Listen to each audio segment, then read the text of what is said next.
Before we start, just on behalf of the board, I would like to give condolences to the McLean family on their tragic loss of Tracy, and say that we're thinking of them. And just wanted to say that on behalf of the board. Okay, agenda review and disposition. Kyla, any? I have nothing to add or take off.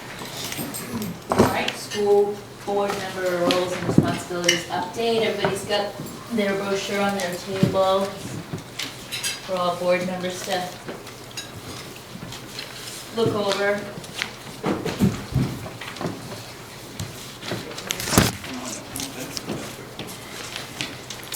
And this is something you came up with last year as far as just guidelines for running the meeting. So these are at every board meeting now, just for the public and for the board, just to kind of follow some guidelines. So I also handed out from the New Hampshire School Boards Association, really just goes over the general guidelines of a role of a school board member. This is reviewed each year as far as roles and responsibilities, so feel free to take a look at it when you get a chance. Most of you are returning board members, so nothing new. Did you want to add anything else? No, I mean, they can get on the website as well, and there's some great Google Slides, presentations, and some videos too. That's nice to see and hear, get reminded on, you know, what works, what doesn't work, that kind of thing. And then everybody's got their school email. I did a training about 6 months ago, and it just really reiterated to stay off of your personal email, stay on the school email, and then I'll try to just at times remind the group if there's anything they should be looking for. No problem doing that. So I think that's about it.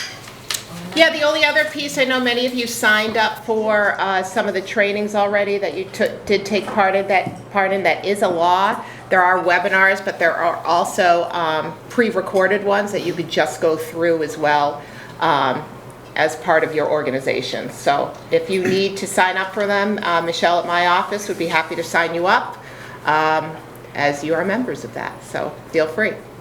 And committees will stay the same. Manifest scheduling stays the same unless any board members need to switch out their months. Just let me know, we can do that. And then if it's every year month and you're knee deep at work or whatever, just let me know and we can make adjustments, no problem. To approve the manifests. Do you want to do introductions real quick, just so we have our administration, high school administration here. Just if you guys introduce yourself with your titles, and then the school board members and any members of the public of your town, what town you represent as far as the school board members too. I think that's helpful. So Kyla Welch, superintendent. Todd Austin, athletic director. Randy Clary, CTE director and assistant principal. Jenna Eccleston, principal. Kyle Reed, CTE director. Liza Taylor, facilities manager. Kristen Burley, Director of Student Services. Tennille Torino, school psychologist. I'm Kylie Cat, technology coordinator. You want to go, Janice? Janice Prescott, the board secretary and administrative assistant to the principal. Bonnie Acton, school board member for Holderness. Steve Babin, member of the public. Carolyn Barron, captain. Bernice Sullivan, Wentworth. Paul Pisano, Ashland. Tony Torino, Thornton. Paul Ciotti, Thornton. Sheila Donahue, captain. Phil McCormick, Holderness. Barbara Noyes, Plymouth. Lisa Ash, Plymouth. Okay. Great, super. And then a shout out to Pemi Baker TV for covering this year. Thank you so much. We appreciate you. Public comment. Any comment at this time? Okay, administrative reports, principal report. Great, thank you. Well, this principal's report, as you'll quickly see, is in front of you in print, and then we came together as an admin team and put a lot of information to share with you in a Google slide presentation. I know last year you really appreciated the graphs and the visuals to support our conversation, so everything that you're going to see in the Google slide is also in front of you. What's not in front of you that I did want to share is that we did spend quite a bit of time in the spring hiring We went through some lengthy processes. Lots of the administrative team participated in that. We always had a teacher at part of that. Later in the meeting today, we will talk about some new nominations. But what we're excited about to share with you is that because of that work, we are relatively fully staffed except the world language position as of today, and therefore we were able to commit the schedule for kids for next year. So that information will go out following today's meeting to the teachers and to the students, and therefore kids will gain access to their schedules this week. So that was quite a bit of our spring focus since I've seen you, and it went really well. So I'll be excited to share that information with you later today. The Google slide and what I'd like to report out on is really, this is the opportunity to do a year in review. So the first thing that we just wanted to start with is just your goals. So these are the goals that we've been working with.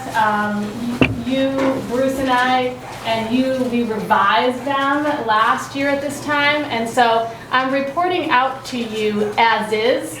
But there are some considerations I'd ask of you as we get through this program in Goal 1 and Goal 2, and I gave you some suggestions. Just because when I report data to you in the future, I want it to be meaningful for you. I also want it to be meaningful for my staff.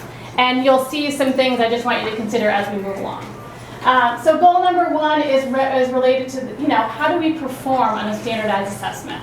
And at high school, the big standardized assessment, as you know, is the SAT. The 9th and 10th graders do take the PSAT, so they get that practice all the way along. In some buildings, they have taken the PSAT at grade 8. So this chart is a pretty simple read. Plymouth Regional High School is blue. Underneath that, it's how the state is performing, and underneath that is how they're performing, 11th graders are performing globally. So in a nutshell, you can see that Plymouth Regional High School, according to the SAT, is outperforming well and has been historically. There's a little dip from 42% to 40%. This year's group was 35% proficient. It's a big group of juniors, keep in mind. So as the number grows, it's a little sometimes more challenging to keep that percentage as high as we'd like it. But overall, they did perform well. The next graph just gives you a quick look at how they did in both math and reading. They take, that's how the data is broken out. Again, you'll see historically Plymouth Regional High School being blue. We're outperforming the state or at the state in both reading, writing, and in math. What's notable for us as a building, which is also notable for the state, is that the math scores are still struggling to recover since COVID.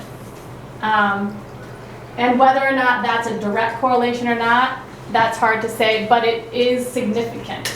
So we as a building are going to take a deeper dive both at our next retreat in August and both with some departments, math and science, about what is driving or what is holding up that 37% from climbing back to where we'd like it to be. So that's the work that is kind of ahead of us. But globally, the SAT looks really strong as a strong measure for Plymouth Regional High School. Questions about any of that? Okay. What's also attached to goal number 1 is science. They take the SAS, this is the state assessment in science. Kids take it in 3rd, in 5th, in 8th, and 11th. So this is really the last time high schoolers face a science exam. It's quite cumulative. It really encompasses everything since 8th grade. On the left is last year.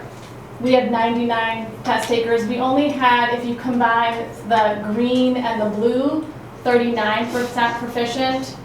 We met with our current juniors this year and we put some incentives in place. We held a class meeting. We gave them some incentives for both attending to take the test and for giving it our all. We gave them the school board goal, which is a growth of 3% for an ice cream party and some food. They far out exceeded the 3%. So in this year's testing, summary, 45 and 5 is the proficient kids. So we went from 39% proficient to 50% proficient.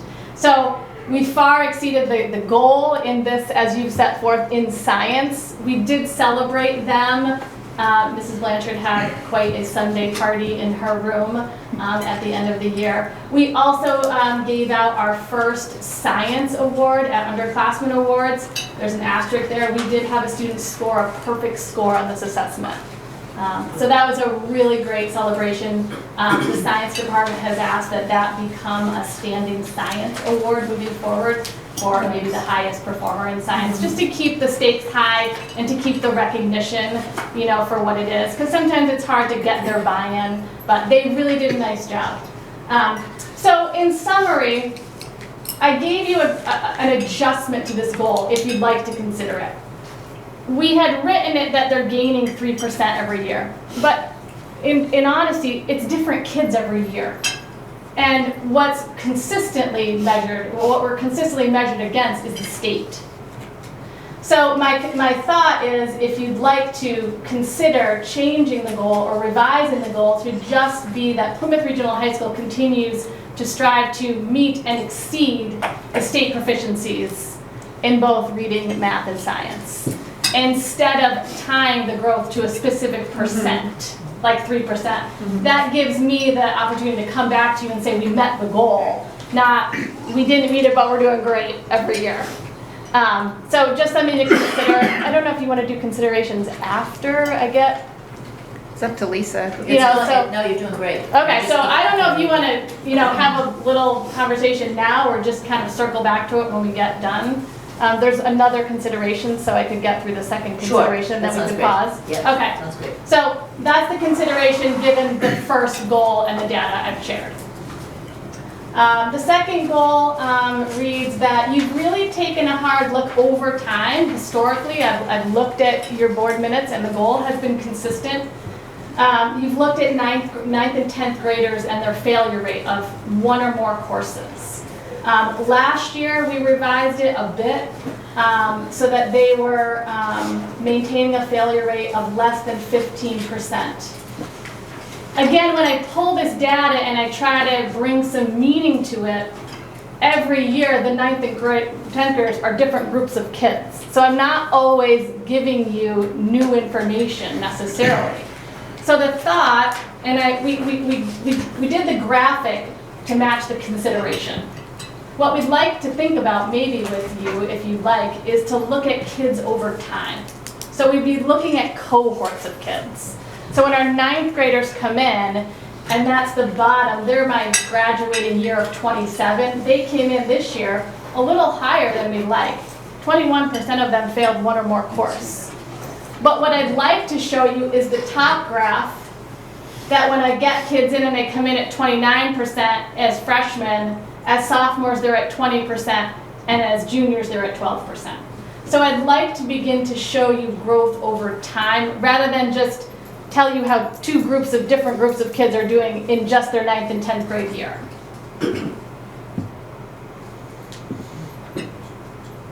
So those are considerations that we can talk about. You can ask me more questions about. Growth is a hard thing to measure when we're always talking about new groups of people. So what Janet would like to do is just follow the class up through and just make sure their failure rate decreases over time. That blue 21% is alarming for our freshman group. That's a high failure rate for that group. It's one of the highest that we've had since I've been looking at the data. And some of it, there's a little bit of hiccup in there because no one had been asking for that, so it was hard to find it in this data dive, but we can find it now if you'd like to watch that over time. This is, and why I've asked that and what's prompted that is because this number is higher than we want it to be.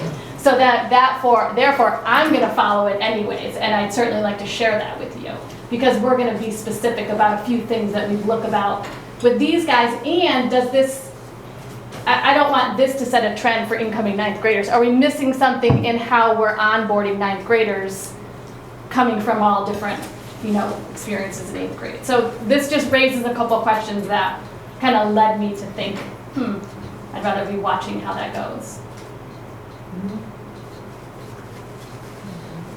Okay. So we could continue on at the end of board goals. You'd probably have to vote anyways on a revision to board goals. Yeah, So we can and maybe continue. create language too, so it could be a longer process unless you want to just. She created the language at the bottom. I Okay. really just With the copied and proposed. pasted it on both of those slides so you could see it. You didn't have to. But we can circle back during the agenda item, school board goals, and just kind of propose those two goals and see what the board. That sounds good, I'll keep going. Okay, all Yeah. right, great. Let's take it all. AP scores, again, you know, Plymouth, we offer a really nice AP schedule for students. Again, we made it pretty easy. The graphs are consistent. Plymouth Regional High School is in blue. And again, we're far exceeding in most categories how the state is performing in that particular AP test and globally how they're performing. There's some numbers underneath each class. The first number, for example, under AP US History is 22. That's how many kids at Plymouth took that exam. So they are really performing quite well. This data went out to teachers last week, so I was excited to receive it to share with you. These are kids that take that test and score a 3 or higher. Yeah. Jen, it's still voluntary for the students in the AP classes. If they don't want to take it, they don't. Correct. Okay, Yep. thank you. It's really recommended, Yeah. but it's still not mandatory. Yep. Yep. Great. The third goal is around the core budget. So we just gave you a graphic as to how the board has done and performed over the last 3 years. So I didn't make a consideration to that. I don't know if you're going to make one, but I certainly didn't. I didn't make one. I don't know if the board's going to stay at the 3% goal or not.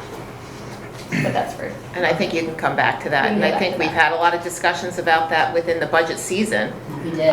So looking at staying the same, decreasing it, increasing it, or changing what you'd like to see moving forward. Okay. Goal 4 is consistently been, you know, at 0 or less than 1% for many years at Plymouth. And even more so now, kids have such pathways to get that diploma other than the traditional way. So the high set is something that many kids are taking advantage of when they can't make it, which is the, you know, the newer GED. Lots of kids are taking VLEX classes and kind of getting there in more of a hybrid way. Some kids are using the credit recovery opportunity that we offer at Plymouth.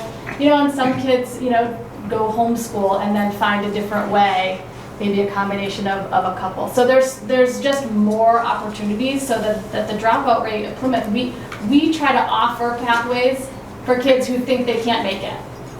You know, whether or not we put a couple things together, but you know, the goal is for kids to get a high school diploma. So, you know, Bruce, this number is actually Bruce's number today.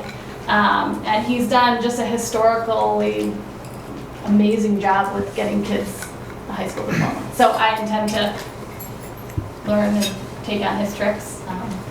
But it's a really exciting number for Plymouth to have in their bag. Yeah. How do you differentiate whether a homeschool is dropping out or actually schooling and getting the equivalent of a diploma? Yeah. Yeah, and so we're not responsible, but when we're student-centered, we ask a lot of questions. So some kids disclose how they're going to go about it. Some kids access the credit recovery opportunity that we own at Plymouth because it's all online. Some kids are doing a hybrid of both. If they ask for our assistance in the homeschool process and ask for guidance, we do tend to give it. We go above and beyond if someone is going to sign homeschool paperwork. But there's no From my way experience. there's no way to determine. By law, there's No. no keeping track of progress anymore. No. The school counselors do individually have their own, so there's 4 school counselors divided alphabetically, and they have been keeping track, at least for the last 4 years, of these numbers and students who have come back for a credit recovery or some other alternative, but it's just something they're doing because they are going above and beyond to track that information. But it is something to think about moving forward. We could We could pull that together for a meeting like this, just so we have an idea. You know, we're fortunate with our number of students to have more of that intimate relationship with kids that, you know, Salem High School, if, you know, we don't have that many homeschool kids that we don't know well and can maybe influence their path. Yep, yeah. Yeah. Do we have any homeschoolers who have requested a high school diploma from Plymouth? They've requested them before, you cannot get a high school diploma, those By our credits. policy or? By your policy, yeah. Okay. Yep. There's always the option for the minimum state diploma, which is the 20 credit, Yeah. which is allowable. Yeah. In the 9 communities that are served, is there a number of individuals that are not attending PSH or Plymouth Regional High School that are in the 9th to 12th grade that is getting a high school diploma outside of the public school? Do you have a general number? So the new homeschool law, they only have to tell you when they start now instead of end. So we don't know if kids move out of district or move out of the SAU anytime during that time. So say a kindergartner from Holderness tells me then, I have no idea where they are after that. So the homeschool piece has been more difficult to track because we don't have to provide the evaluation anymore yearly. So I don't know who's in district and who's not. But we did have, I can tell you, the data around COVID did increase on kids that were learning remotely due to a number of reasons. And the number of kids that came back were high to our district as well. And then you have the 9 communities, and then you have a few other communities that tuition into Plymouth High School as well. And then the board will also be talking about the Bridgewater, Hebron, Groton piece that they may be moving towards as well. Would the State Board of Education be the place that I would be able to understand that number in the community as a whole? We have the latest homeschool numbers at the SAU office. You can call, and it's just a guesstimate based on when they notified us. Okay. Yeah. Because I'm assuming the 0 is relative to the number of students that is enrolled at Plymouth State, at Plymouth High. Is that correct? Yeah. Absolutely, yes. Yeah.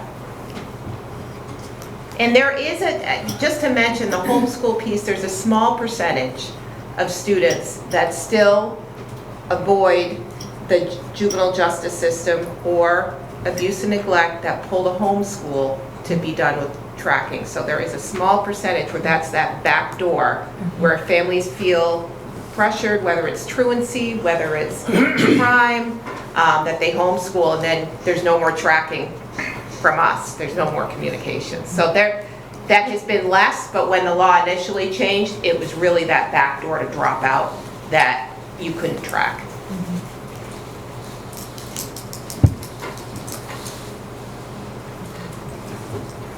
And goal 5 is just around communication, both with parents, district residents, and sending schools. So I listed a few of the things that we've consistently done. The social media is really, I added this year, it's the Instagram that many of our sports teams are doing, the athletics. Todd does a great job keeping the community updated on athletics. Some teams have individual, the school counseling has its own Instagram.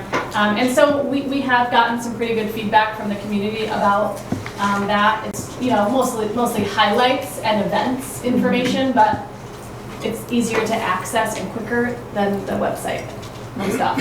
So we are thinking about expanding that a bit. So those are the goals, Lisa, if you want me to pause and. Okay, so let's have a conversation. What are people's thoughts about the goals, or opinions about what Janet's brought up? The first one is the SAT. Yep. I'm gonna go back to it, right, so we can see it. And the consideration is just to reach or exceed state proficiency percentages rather than tying it to a 3%, 5%. Yes, Paul.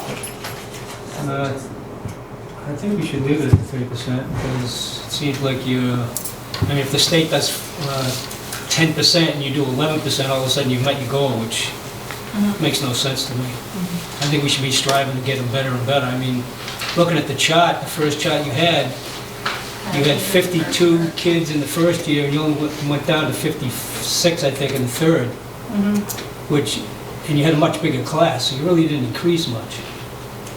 First slide. Yeah. Yeah, that one right there, the SAT. So you Right. had 52 Numbers in are- 2022, and you only had 54, 56, I can't read it from here. It's 54. 54, so you Yeah. you increased 2 students, but your class size increased by over 20, so. Paul, do you agree with the piece about following the class along? yeah, I Instead think of that- measuring No, I different- think that is a much better idea to do that than, Okay, Yeah, they're echoing that over here as well. yes. Following the class makes a lot of sense. But that was goal 2, right? Yeah. Yeah. Just jumping ahead, you're right. Goal 1 is really those first few slides about SAT and SAS. Whether or not you, and that, you know, if you just want me to continue to increase it at 3, or the goal of 3%. So I would vote on goal 1 as red if you want to do that. One thought is that it is a different group of kids, but this is, in some ways, a measurement of our curriculum. So why wouldn't maintaining that 3% be valid, I guess I would think. So I The think only that would thing be the that call. SAT for kids, it is gonna plateau, you know, like, I mean, Right. they're gonna hover in the 40s and 50s, like, you know, just based on numbers of test takers and how we know kids historically perform on SAT. So just know that if we stay at 3% in 3 years, and I've met the goal, it might start to sort of, you know, kids are only gonna run as fast as they can, you know what I mean? then we look Yeah. at it again. in 3 Okay, years. that's, I get it, yep. Okay. Other thoughts or feedback from the board? And then goal number 2, which we kind of a little bit jumped ahead. Any opinion on that or thoughts in terms of, we like following the class for sure. So we definitely can vote on that piece. So I wrote it for you at the bottom, so if you just want to vote to accept that language, or you want to revise it, I did try to put it down for you so you didn't have to spend a lot of time. Right, right. Does anyone want to make that motion? Or adjust the motion? I mean, adjust the goal for the motion? I'll make a motion to accept that wording for goal number 2. Great, okay. I'll second. And that Paul, all those in favor? Aye. Opposed, abstaining? Okay, great, so goal number 2 has been adjusted. Instead of proposed.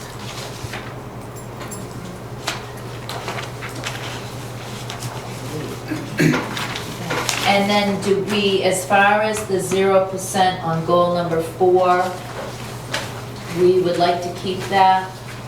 You've had that goal forever, maintain a dropout rate of less than 1%. Yeah. That's back when dropout rates were substantially higher. It's required by law, and the school does a great job of finding alternative pathways for kids, whatever works for them. School to work, you know, college, trade school, whatever they need to get them through. So I mean, it's been 0 or 1 for a long time, but it's It's just hard to make that a goal when it's just how we do things. You know, it's just how we conduct business. So do we keep it as a goal, or do we eliminate it and dig deep in other areas? That would be the question. Yes? I agree, and I'd hate to lose the intent of that. I mean, even if we come up with the wording something, you know, the school will strive to provide students with, poor wording, but whatever they need to be successful. Because I think we do a hell of a job. I mean, between the CTE, the different types of program we've implemented recently, and that's why those numbers are that low. But I wouldn't want to eliminate the goals. I think the intent is something we ought to be striving towards. I personally like the goal because the law changes so much that it just is broad enough that you can address these every year as far as the alternative pathways within the dropout rate. You can kind of review it within that. The dropout, you know, we may have different restrictions or flexibility, as we move on, but it looks like the state is shifting towards more flexibility for kids as they graduate, whatever their pathway would be. So I'm fine, this is easy to measure as well on a year-to-year basis. All right, so we'll keep that and we'll just keep educating our community on what those pathways are and adjust. Right, I might have 2 more bullets that we've discovered, this year in a path, to share moving forward. That sounds great. And then we'll come back to the goals 3 and 5 towards the end? Or are you doing that now? Which is the budget and then just communication with parent district residents, expand communication with sending schools. Those are the other 2. It seems, you guys can correct me if I'm wrong, but we are teetering around 2.5% to 3%. We got to 5, and that wasn't good enough in December. So I think that's a good read on how what we strive for. But again, if anyone wants to adjust that, I think also thinking about where we are with the tax burden across all the communities. How much people are struggling with, that financial piece, if we can really try to make it all work for that. Yes, Barbara? We had a considerable amount of discussion last year when we came to the budget on this. And I'd like to see us have a minimal goal, but still leave it to review every year and adjust according to, as Lisa said, the atmosphere in the town related to taxes and budget. We have to be alert to the students' needs, but to the taxpayers' ability to pay. Is that others on board with that? Okay. So that's what's staying the same? Okay. And then goal number 5, Phil. Yeah, I think, again, more communication. Communication is 2 ways and it's not just verbal. I think whatever we can do to have our students doing things in the community. And I don't know how we would incorporate that into some type of goal. I know Dan mentioned using some of his students to work with different projects in the community as far as getting it on TV, which does a number of things positive, gets information out and gets kids involved. So I don't know if that's a focus or not, and Randy, I don't know what the CTE is doing now as far as placing any kids during the school day, if anything, but I think actions speak louder than words, and seeing our kids doing good things in the community is a tremendous, in my opinion, a tremendous public relations move on our part. So I don't know. You'll see during Randy, Kyle's, and, most of the administrators' presentations, how that is a focus in the building. Yeah. And something they're going to speak about today as a goal to increase that piece. Okay. Not in a goal, but it's something, it's a goal In the building. internally with the administrators. So we But get it would that, be helpful to have it as a goal, because sometimes if a budgeting issue comes up around a certain initiative, to me it's a plus to have it, well, that's a board goal, so we ought to be funding it if it's a board goal. But I don't know what the wording would be, but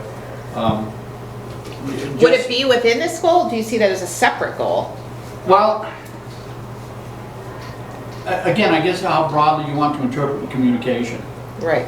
And again, having people see what our kids are doing and helping out and is a real plus. I mean, even if it's as simple as, and I'm not suggesting we do this, but lack of a better example, roadside cleanup shows that kids, our students, are concerned about the environment, the community. And to me, that's a plus. But that's a real poor example, if it's only one limited mind. We can absolutely report out on that and just include, without changing the wording, but report out on that and throughout the year, I think. I guess You we can just incorporate that. identify it as something we ought to be keeping track of is fine with me, but I just think it's important. And we've done Could you revise it to say maintain communication and engagement so that it kind of like yields like an action that you're talking about? Absolutely. Absolutely, Jim. And expand it beyond sending schools to include the word community?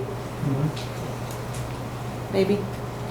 I have concern that a lot of times community means Plymouth or this direct area, and as being from an outlying town where nobody really ever gets out to, there's much less engagement or whatever. Obviously, the number of students from that area are different, but you have logistical problems like transportation, all those kinds of things. But on a positive note, I was happy to see that several times, you know, the students that have to attend board meetings and different things for classes, there were some Wentworth students, excuse me, that came to the select board meetings. So it was nice to see them being in their own community. However, like I said, I'm concerned about, you know, outlying places. Well, we could say SAU 48 instead of community. Yeah, well, I just practically, I don't know if that's really going to happen or does happen. And, you know, so there's often a feeling well, particularly our town, that like, we're not as much a part of the community and all that. So I'm just throwing it out there. Yeah, good to know, yeah.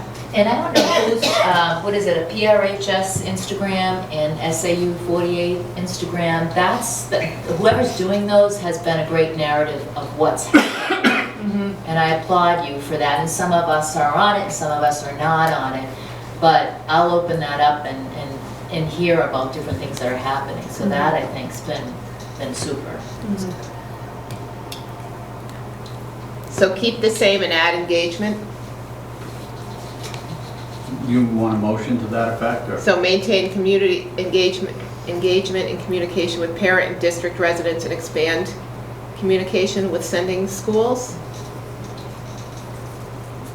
Is that? I just want to make sure to get the wording right. Yeah. Do you want a motion to that effect? I would recommend the board vote on it, yeah. So moved. All right, a motion made by Phil, seconded by Barbara. All those in favor? Aye. Opposed? Abstaining? Got it, okay. Janice, did you get that wording? Okay, thank you. Thank you. All right. Okay, good. great. All right, so moving from goals, I'm just gonna kind of try to get you in the building a little bit here in a slideshow presentation. So, you know, I organized the next slides think in committees. So this is teaching and learning. So you've seen this wheel if you've been with us before. The instructional coordinators and I really worked hard over the last 2 years to bring a visual representation to the project that's going on in the building, which is really simply said, teachers collaborating on curriculum so that it's a little bit more unified than it has been. Still maintaining the autonomy that people have in the classroom. But if Algebra 1, there's 6 Algebra 1 teachers, for example, the standards for Algebra 1 are the same. So we want to be designing curriculum that's tied to standards and then delivered autonomously in the classroom. So this is kind of the wheel that we've assigned to that project. And underneath that is where I hope to head and to keep you updated throughout the year. You've also seen the blueprint. So we are trying to move from curriculum that's in PDFs and binders to an online platform, because the online platforms offer 2 things. They offer collaboration within the building.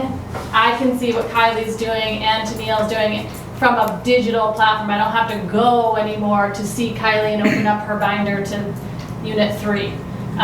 The other nice thing about the online platforms is that there's public-facing components.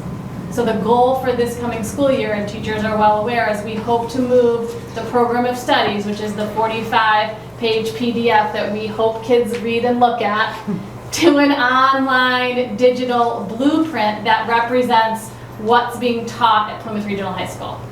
So we already have it, it's just shifting it. There is an opportunity for revision with the teachers, but that's the mid-year goal for us. So if you log in, can you log in? Can she click into that tab? I've shown you this before in a teaching in a committee meeting, but I just wanted to show you again, and I kind of wanted to just remind you of what it's going to look like. It will mesh with the website, so district curriculum will be accessible. Right now, it's not really accessible to anyone. And we will control, this company that we're working with is working with districts across the country on what's public facing. And really only course descriptions and learning goals. Nothing that to teachers or nothing that's any kind of privacy will be public facing. That will all be on the internal side of this platform. So this is what Plymouth Regional High School looks like. We have done some work in here. The arts department is going to personalize this so that the tiles become representative of us here at Plymouth. We're going to let that up to kids. I think that'll be an exciting thing for them to work on. If you click on English Language Arts, Kylie, for example, do I have classes anywhere? Either way, there'll be classes there that we're teaching and the course description of each classes. So for 8th graders in sending towns, to your point, it does become difficult for us to communicate at the level we want to communicate to those families and kids across the SU what's actually being taught at Plymouth. This is the tool we're going to go with. We've gone with PDFs and kids it's just not their world anymore. So we're kind of trying to meet the kids and the families where they're at. So I will be able to update this blueprint with you this year and through next, as it becomes more of a living document. Great. Any questions? Any about questions? that? No, I think it's great. Yes, Paul. The curriculum's aligned through the whole district so that, kids from Wentworth or kids from Plymouth going into the high school have taken the same courses, or? For the most part, yes, they're aligned. They're, even so much so that kids can take Algebra 1 in our sending districts and a world language. They might be doing Spanish or French, but yeah, they are. And then 9 through 12, and then 9 through 12, we're working on the 9 through 12 curriculum. But what the SAU has done in math is they're all using the same textbook, the same program. And Tanya is leading a literacy initiative that aligns K-8, which has really not been done here in a very long time. So she is leading literacy, and the math committee at a district is leading the math committee. And so some of the high school teachers do sit in on those meetings to make sure the alignment coming from, especially that middle school to the Algebra 1 piece, is there for all kids. So you're not saying, this kid's from Wentworth, this kid's from Plymouth, they obviously didn't have this kid's from Ashland. We're trying to eliminate that piece and really keep track of that. And I think you all know Tanya is principal of Plymouth Elementary. Yeah. They've really As far made as the high some- school goes, the curriculum's all standardized across the board? Correct, yes. Yep. It's you can take a different level all the way through AP, but The yes, curriculum is the same. correct. Great. All right. I wanted to just highlight part of this work is able to be done through, Pam Martin does some amazing grant writing for us. So I ran a summer institute this past June 17th, 18th, and 19th. School was out. Teachers, I did it the previous summer and I didn't really report out on it to you, so I wanted you to know that 27 teachers came back to the building and worked on this curriculum project that we're all working on. And this is just a graph of how valuable they thought it was. The second slide, the slide that follows this, I just wanted you to hear their voices, why the number is the way it is. It's because they had 3 days of uninterrupted time. So when I'm thinking about professional development, when we're building calendars for the following years together, we're trying to utilize that delayed opening model as effectively as we can. But an hour and a half is nothing compared to 3 solid days. So I will continue to try to build in these opportunities and work with Pam on grant writing. But I just wanted you to visually see how valuable they thought it was. The next slide is just another question we asked of them on validity and whether or not this opportunity met the goal we set forth, and resoundingly they're saying, please continue to give us this time. Faculty meetings are at the end of the day. It's just, this time is well worth our work in the grants that we're using to fund it, so I just wanted you to see that. And we're gonna move to CTE. Questions for me before I shift? No, it was great, thank you. Yeah, sure. So Kyle and Randy will be doing this one, as you know, Randy's back in the Mostly AT Kyle. position, and then Kyle's jumping in as the CTE director, so I'll hand it to you guys. Okay, well, I'm going to start as the outgoing CTE director. CTE does stand for Career and Tech Education, which used to be called the vocational programs. We have 7 programs at the high school. We offered 7 programs in 2023-24.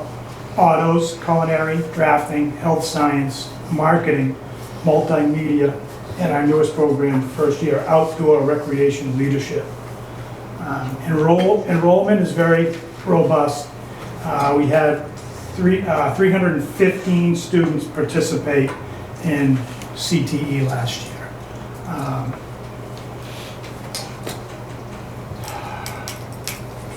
Programs consist of, most of them, of a 2-year sequence, double credit, 4 credit. Some of them are split up a little different and have a 3-course sequence. Last year we had a total of 79 students complete one of the programs, one of the 7 programs. When a student completes the program, all programs offer what is defined by the Department of Ed as an industry-recognized credential tied to that particular program.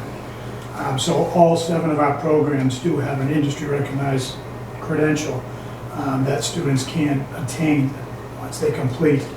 All programs this year also had the opportunity for dual credit, for college credit upon completing the programs, where you would bring college credit, you would gain college credits upon completing the career and tech ed programs. Every year we apply for the Perkins Grant, which is a grant that is designed for career and tech education, given out all over the country. This year we received the grant to the sum of $128,721 for career and tech ed. A lot of the money in Perkins, and I do have a detailed, if you want to check it out, I do have a detailed printout of what the money was spent on this past year. But a lot of the money is spent on new equipment and keeping the labs up to industry standard, parallel industry standards. It takes a lot more money to fund an autos program or a culinary and keep the labs relevant as compared to a regular classroom. Money was also spent on, this past year, work-based learning experiences, program certifications, professional development, career and exploration for our students, software updates, and adding the new program, outdoor recreation, as well as a few other smaller things.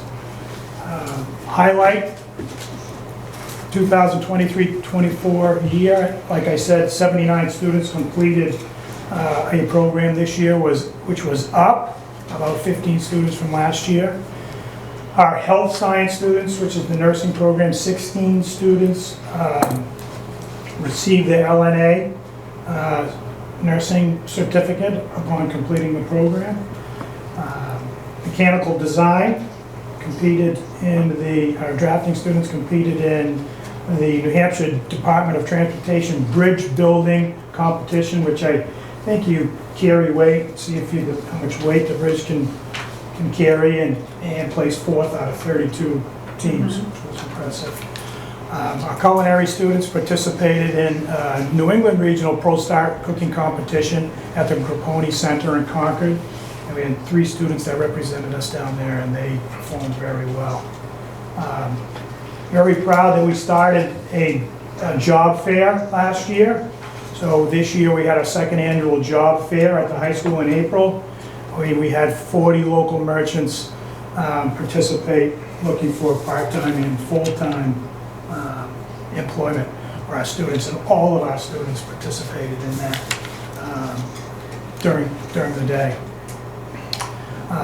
Like I said, we did implement a new program, very successful so far, career in tech ed, outdoor recreation leadership here in the foot of the mountains.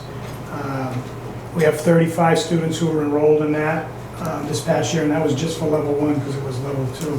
And we will be offering a level 2. Kyle is going to speak to that and has some more information on that. Kind of what you were talking about, Phil, extended learning opportunities are becoming more, offered more and more prevalent. And we had 21 students receive credits, high school credits, outside of the classroom from experiences outside within the community. And again, Kyle is going to do more and speak more to that. I don't know if anybody has any questions for me. I'm going to turn it over to Kyle, who's going to go into more detail on the... You said there were 315 kids participated, but 79 completed. Yeah. The other ones just take 1 year instead of both years? Or? No, so they'd be in a first year or a second year or drafting. So drafting's a 3-year sequence. Some kids take drafting as a freshman. They don't pick up the program again until they're juniors and finish the other 2 classes as juniors and seniors. So these are kids who have completed the program.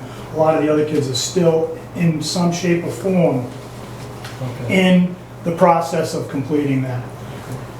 Not all of them though, not all of them become completers. But there are a lot still in the... What percentage usually completes? Do you have any idea? Oh, that's a good question. I'm gonna say, I would say 80 to 90%. If you had 79 completers, you would have roughly 240 students in the queue. Right. Take away a few of the kids who did not maybe enjoy level 1 or did not matriculate to the level 2. So I would say above 80%, but I could get that number for you for sure.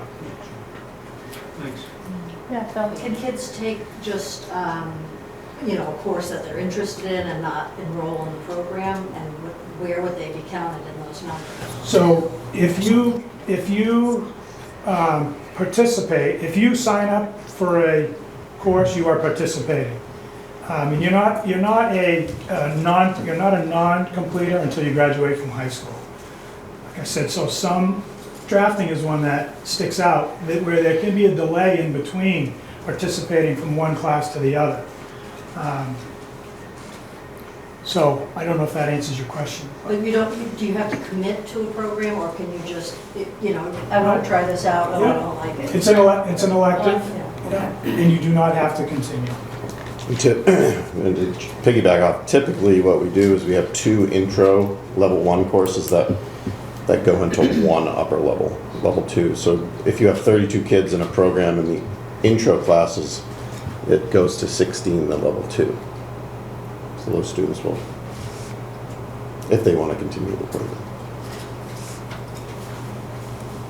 Phil, did you have anything? Yeah, I think it was last week in the Record Enterprise, they had a listing of graduates from Plymouth State, and I felt very proud of the CTE program, because if you get a chance to look at it, if you haven't seen it, the number of students who graduated with a degree in nursing or health related, and I guess having at the end of the year gone to the pinning of the LNA program, to see that many kids successfully bring that to closure, I think speaks extremely well, Randy, of what's going on in that program. So Yeah.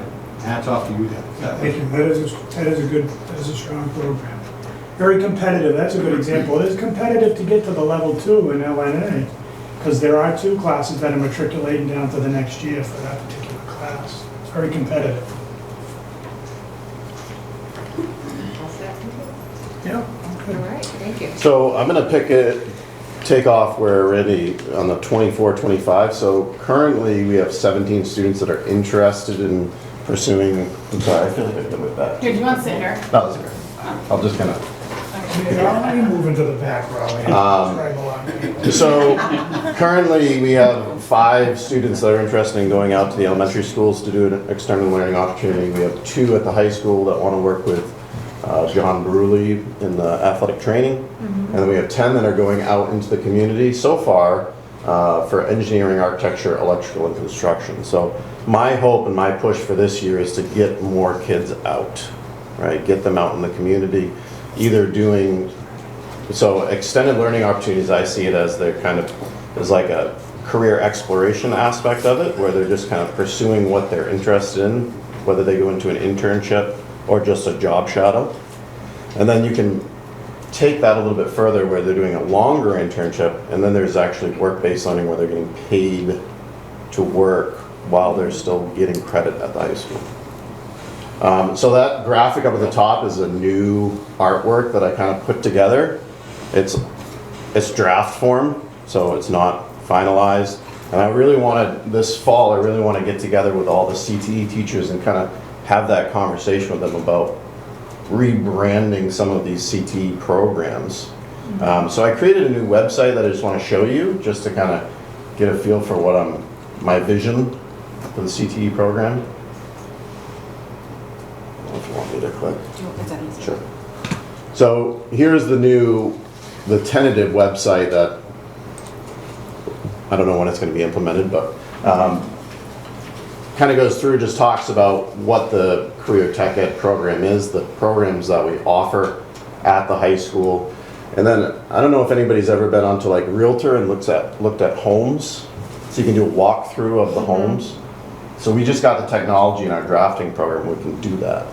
So my hope is to do each of the programs in the CT department and put it on the website so that people that are interested, the communication thing, so if students are interested in the program, they can go onto that website and look at the health science lab and be like, wow, that's really cool, I'm interested in that. Or the automotive program, and look at it and kind of do a walkthrough and see what we have for, and it's good for public to see that, you know, what are the programs that we have and what are the space that we have.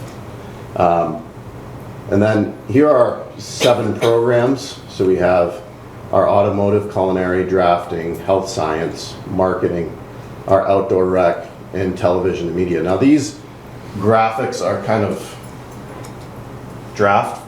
I would really like to get the instructors involved and the students involved to create an artwork that they can kind of attach to their program.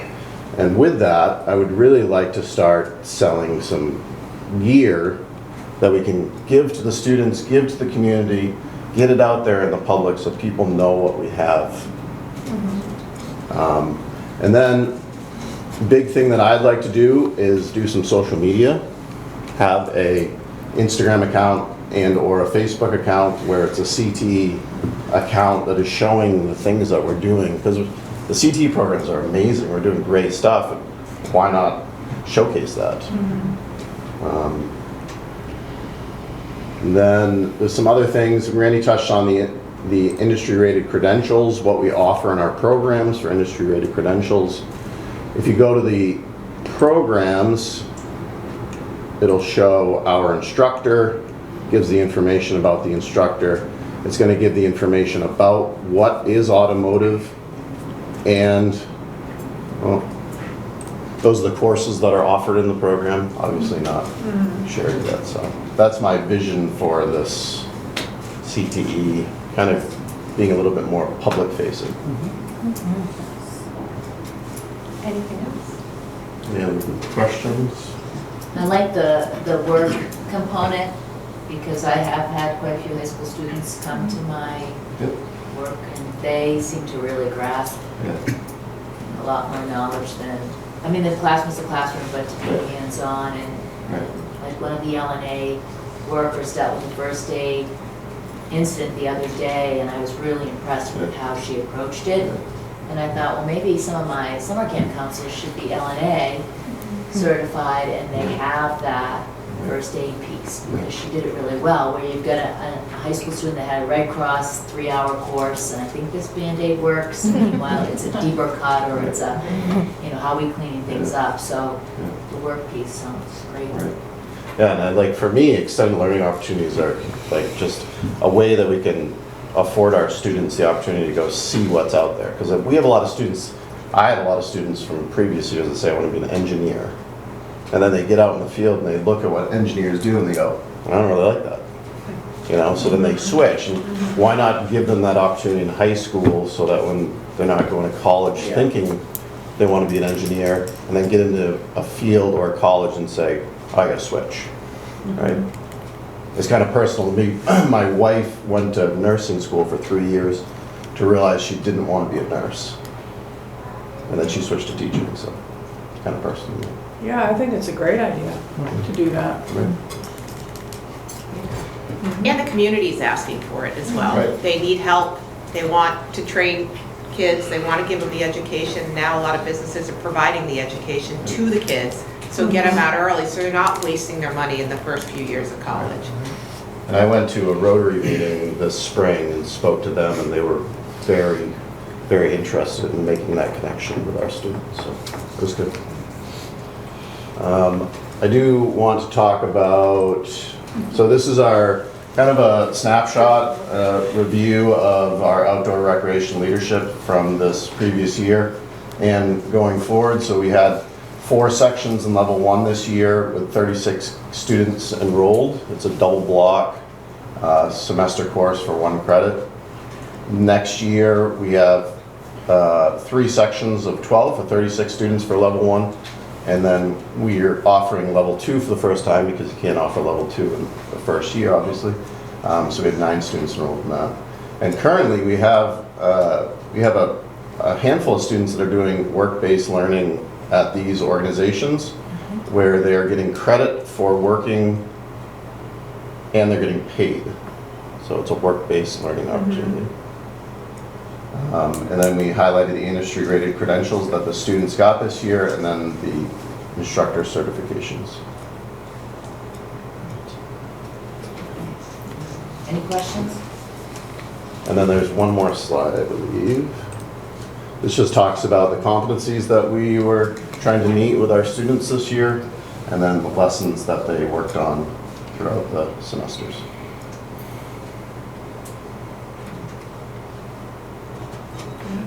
Great. Great. Thank you. Thank you. All right. Oh, my turn. So as you know, Todd is the athletic director, but is also in charge of safety and security. So he does a myriad of assignments at the high school. Other duties as assigned, right? Whatever you need me to do. So for athletics, this year we had a good year overall. All our programs are full. A lot of schools right now, they don't have JV and freshman teams, and we are fully, participated, all our kids. We have JVs for everything. We have 3 or 4 freshman teams that participate in their own schedule. Football, volleyball, boys basketball, and we ran a freshman team. We're looking at maybe girls soccer this fall with a freshman team. We had 428 students. We have had a new registration system this year, so that number I pulled from there. I think it may be higher than that, but that's the number of the kids that registered on the registration system, which is 65% of our kids that participate in at least one sport. We had 2 teams win a state championship, girls Nordic skiing and boys tennis. I didn't put it up there, but we have girls that wrestle for us now. It's on an NHI AA recognized thing, but the Coaches Association did recognize a team state champion, and we actually won that this year, so that was good. 2 runner-ups in alpine skiing and football. So we're looking to build on that this year. Fall sports camps are starting on August 12th. First day of football is the 16th. They start a little bit earlier because there's a heat acclimation process they got to go through before they can get fully suited up and make contact in that. So they start on Friday the 16th. All of the sports will start on Monday the 19th. All right, so just wanted to update where we're at in the process of, kind of exploring, researching the upgrades to the fields, if we want to possibly add lights, turf, and things like that. So we did get an estimate on lights. It's about 400,000 per field. The football field is a little bit more expensive than the soccer and lacrosse field because there's some infrastructure at the lacrosse soccer field that's in place when they built that field. The conduit and electrical boxes on the field, things like that are in place at the soccer and lacrosse fields. They are not in place at the football field currently. We had the engineering firm came out, Horizon Engineering, met with myself and Kyle Soma, and I don't know, Liza, were you there with us? Yeah. So we did walk the soccer lacrosse field for turf.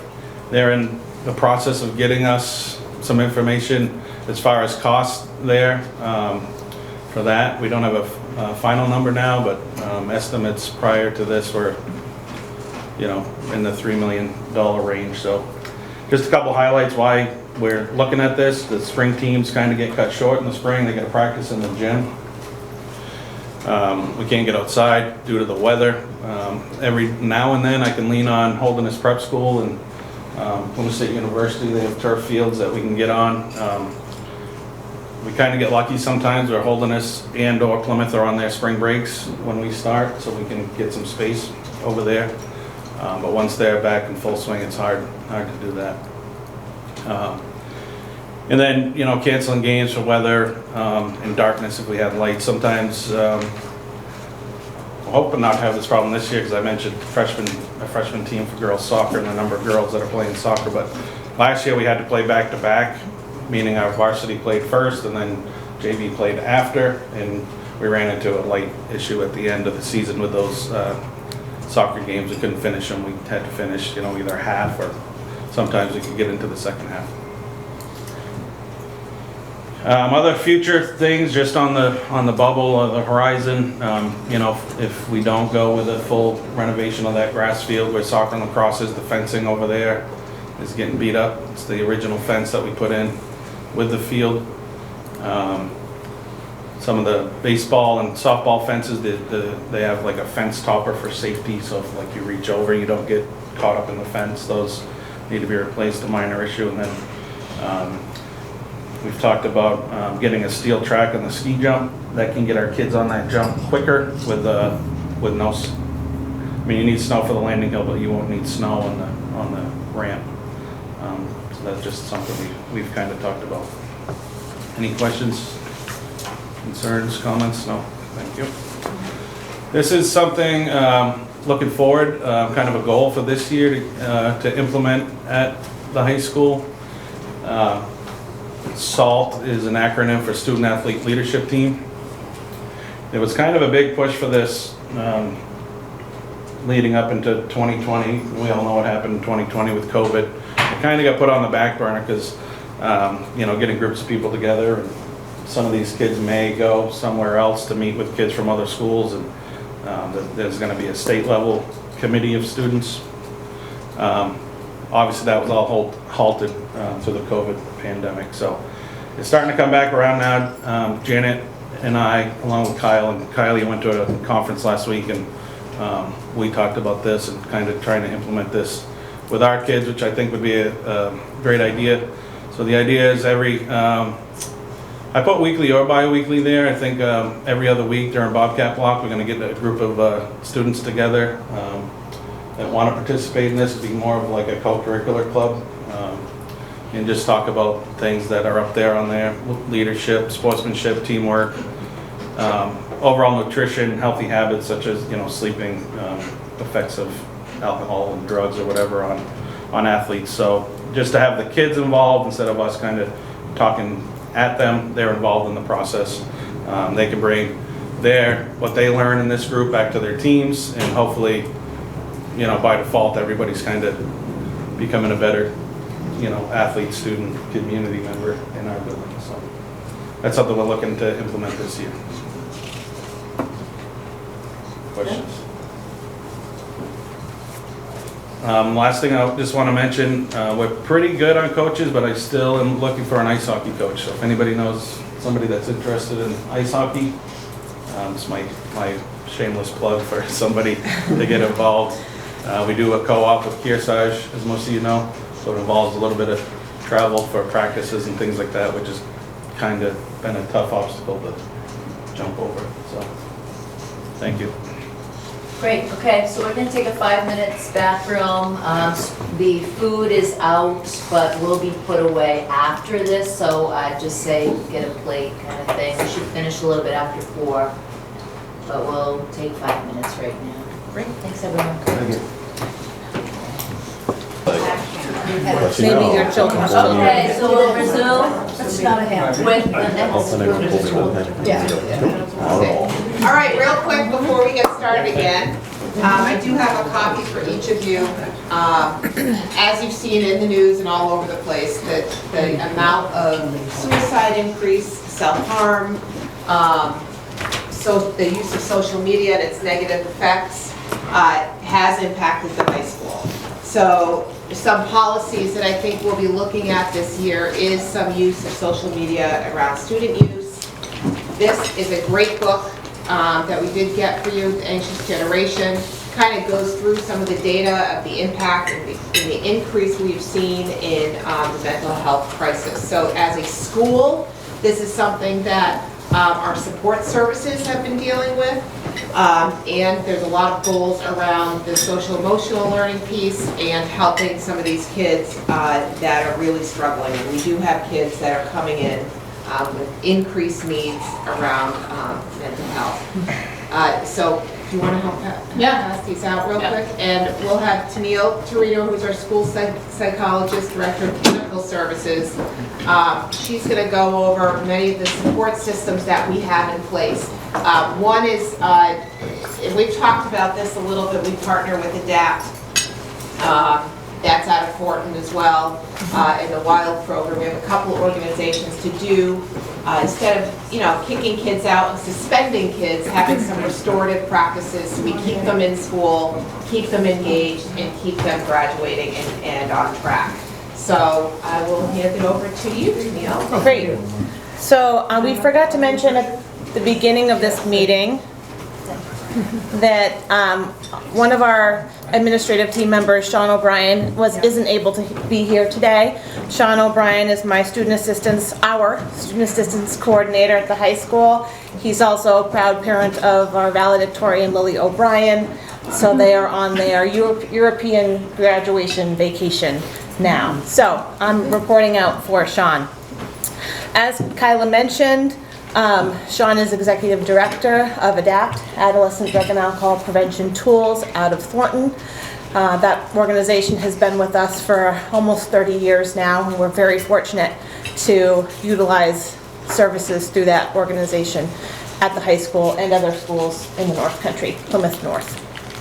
This is a 2.5-minute video clip. I'm not sure if it'll work here. Apparently our Wi-Fi isn't what we would hoped it would be, but it is 2.5 minutes of our spring conference. So you'll see some of our PRHS students highlighted here facilitating a conference at the Highland Center for, again, North Country students this spring. So we'll just give it a whirl and see if it works, and if it doesn't, I've been waiting for the tides to change. Hey folks, we're at beautiful Crawford Notch. We've got hot chocolate in hand. We just finished up playing a beautiful game of Manhunt here at the Yalta Conference. Who wouldn't want to be at the Yalta? It gets hard to take these days, but we're hold the line. So this morning we got up and had breakfast, and then we played some large group activities with everyone. Then later on today we're going to do Choose Your Own Adventure, which includes hiking, rock climbing, and canoeing. And then later we're going to go to the Mount Washington Resort for the UP conference. Yesterday we came here, we did fun group activities, and we got to meet new kids from different schools and have a big dance. So we'll see you later. Come on, let's go.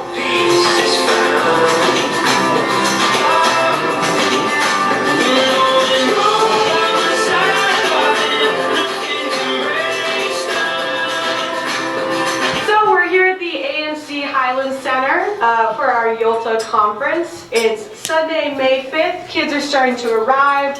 The facilities are wonderful inside and out. And we're gonna go jumping into our family group time where we take kids from different schools and kind of mix them up all together so that they can get to know each other, make some friends, do some fun games. Then after that, we have some content workshops. Some of them are led by the AMC staff themselves and others led by the ADAPT staff. After that, we had family group time number 2, and then we had a wonderful mix-it-up dinner where we had all the kids choose different colored note cards so they had to sit in different places. Another way that they're making and building connections with different kids. After that, we did our first school group, which is kids getting together from their schools and they are making plans to improve their school climate and implement those into their school. And then we had an awesome dance at night. We had some group coordinated dances. We have a lot of different activities to jump into today. We got a lot planned. The kids are eager to get going. Everybody's excited. The energy is high. And we're so excited to be here.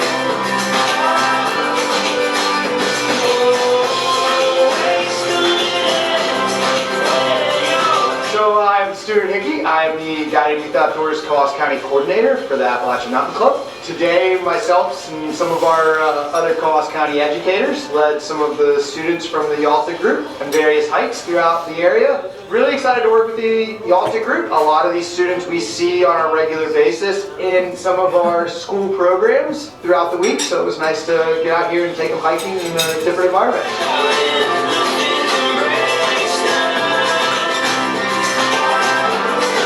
Today, we did a little hike, which seems to be up 20,000 feet. We have a great view up here, and we're having a great time. I've learned so many new skills, I've met so many new people, and it's just been an overall great time. If you have the opportunity to do it, I really do recommend to do it. You're going to have so much fun, and really you're going to learn so much new things like I did.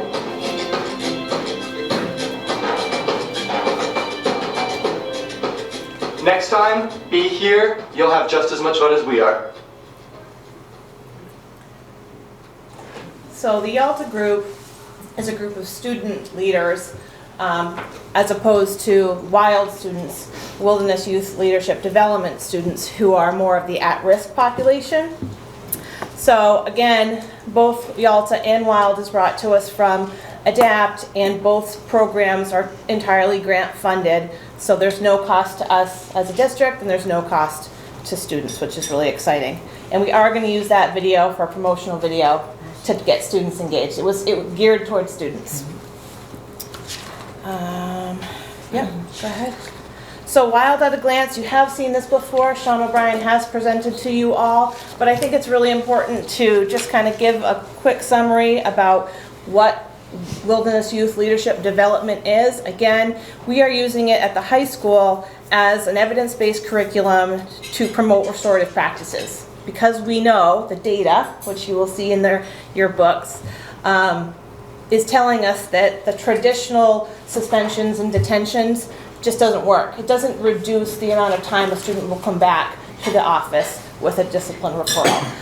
And what we know about building relationships and building self-worth and self-esteem and good positive pro-social connections gives students what we want them to have, skills we want them to have by the time they graduate.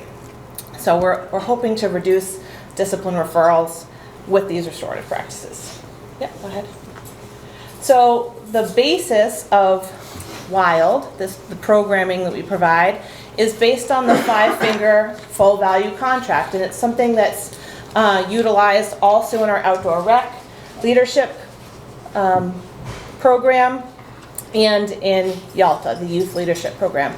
So I just want to quickly go through. The pinky is for safety, because the pinky is on the end, it's the most vulnerable of our fingers, so that represents safety. The ring finger represents commitment. Most people, many ring finger. Middle finger, say no more, represents respect. The pointer finger represents responsibility. When you point your finger at somebody else, you have 3 fingers pointing back at you. And then the thumbs up represents positivity. So this is just kind of the basis, again, for not only restorative practices, but our Yalta practices and our outdoor rec leadership program. Shifting to mental health patterns and trends. These are my numbers, this is my data, because when students are referred at the high school level or at any level, the school psychologist is involved because they're the ones who do the evaluation. So what this chart is showing me is that it represents the number of students who have been referred to special education to determine eligibility and those who have actually become special ed students. So the blue line is referrals. In 2020, and sorry, this is start year, so 2020, 2021 is the first number there on the left, and then this past school year, 2023, 24 is the final dot there on the right. And what this is telling me is that coming right out of COVID for those 3 months, referrals were pretty high. We had 9 new referrals, which at the high school level, as you can imagine, is fairly unusual because typically in K-8, we scoop up kids. We see a need, we address it early on. So 9 referrals is a lot. And what I've seen is that number has come down in the last few years.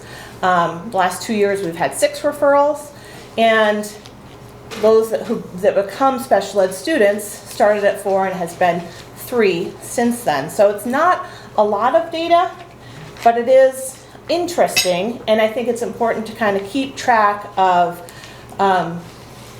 who's referring, how students are getting referred, and what the concerns are. I also want to point out that the difference between 9 and 4, those who were referred and those who became students in that first year of 2020, is that oftentimes we have a robust counseling department and support systems within the high school, so we are getting students what they need and not calling them special ed students just because they need something. These are true, the students who become special ed students are true special ed students based on data, not based on, somebody's worry. So this is a trend that I hope will continue. I don't think we're ever going to see, less than 6 or maybe 4 referrals a year, but those numbers are reasonable. You can move to the next. Again, this is shifting to counseling services. So these are just my numbers, they don't include the 4 other school counselors who provide counseling services to students as well. So again, the blue line is referrals. I've seen a definite increase in referrals to counseling services. And those blue line referrals are coming from students, teachers, parents, and sometimes community. What this graph I think is telling me, or I'm hoping might be telling me, about special ed numbers going down is that students self-referring are identifying themselves as having a need. And as opposed to in special education, there's a mandated goal that says you have to meet with so-and-so twice a month for 30 minutes. These kids are asking for it, which I think is a really appropriate way to manage all the stress of high school. The other thing to mention too is that counseling services that I provide are primarily around anxiety and depressive symptoms. That has been an uptick since I started at the high school 9 years ago. And again, those numbers continue to rise. So I am hopeful that because students are electing to seek out services, that this data is providing students with what they need and tools they need while we still have the safety net of high school, as opposed to being on their own later in life. This is just a little bit of a breakdown. So I have 12 students with that mandating counseling services that I was talking about in their IEP. And that's all well intended. A student who has counseling in their IEP, their team has determined that that's a service that will be beneficial to them, which is great, except that students don't often have a huge say in what gets put into their IEP. So I, again, think that those who are self-referring are probably getting more out of the service. 33 students last year had voluntary counseling services. Again, it was self-referral, teacher or parent referral. It doesn't include one-time appointments though. So what I did, the second bullet, is to just highlight that I had over 1,000 counseling appointments logged last school year, just myself. And that does include those one-time, panic appointments where a student's coming in and I'm really stressed out about my bio test, those kinds of things. So I just want to highlight that this service of counseling is being utilized, obviously, and the numbers are up by about 40. I think last year it was a little under 1,000, so about 40 more appointments, but not something that I think is going anywhere. And I hope that students continue to, of course, access me. And again, as I mentioned before, the referral trend is primarily a result of anxiety and depression, self-reported by students most often. Before I move on, are there any questions about these last 3 slides? Yeah. Do you ever have to refer out Yes. for more? Okay. Yes, yes. The counselors, school counselors and I often refer out because we are school counselors and school psychologists. I'm not a clinical psychologist. So school counseling, we really try to keep that umbrella within our scope of practice, right? We don't want to be providing services about other things that are outside of our purview. So it's really around, grades and relationships and just managing day-to-day organization and planning and all the things that make up a student's time within the school. Any other questions? Just a slide here about more of these surprise referrals. Yes. Are they from students that are coming in from other districts? Or, is there... Nope, all of these are PRHS students. But new to the high school from somewhere else, maybe moved in, or... No, Carolyn, I wouldn't say that. That's anecdotal, but I wouldn't say yes to that. These students are, most of the time, students who have been with the district for a handful of years. That's certainly not always the case, but for the most part, they're kiddos who sometimes touch base with their school counselor or the school psychologist in their K-8 buildings. And I have a pretty good sense from those folks when students come to the high school that I have them on my radar and they might be seeking me out. Sometimes I do seek them out, but typically they're district kids, our kids. Yep. I tend to label them that way. Other questions about these 3? Okay, the next. Oh, sorry. Yes. No, first time here, so I see an 88% increase in counseling services from 2022 to 2023. And the coach was talking about girls wrestling and girls soccer, and I've seen a lot of this in the news. Do you believe that the mental health issue is more related to one gender over the other gender, or is it just a wide? Because and this is not somebody from my town also asked me. Yeah. WMUR's had multiple things. They said status of girls reports finds more than half of girls are experiencing depression.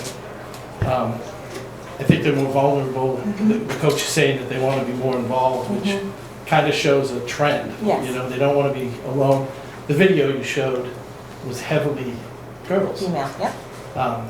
So is there something that, are we paying close attention to that? Or is there something that the community can do to help? Sure. Well, I would first say that females are more likely to seek out opportunities for peer interactions, for things like Yalta, a leadership opportunity with my peers. So females are just, the data tells us that they're wired that way, more so than males. Males are more inclined to follow the, like a sport typically, that leadership hierarchy there with a captain and co-captains and more of that kind of a system.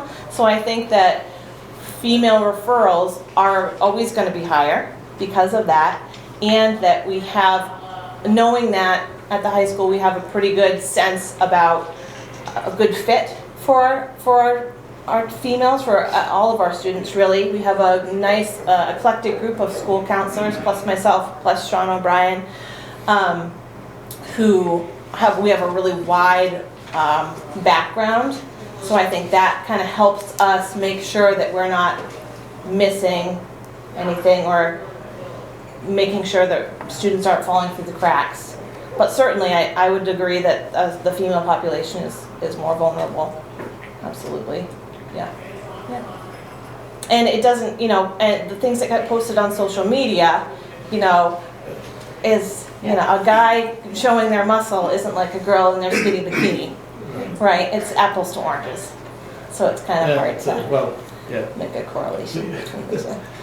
And it's nice to see women are represented well in this group, about 65 to 35.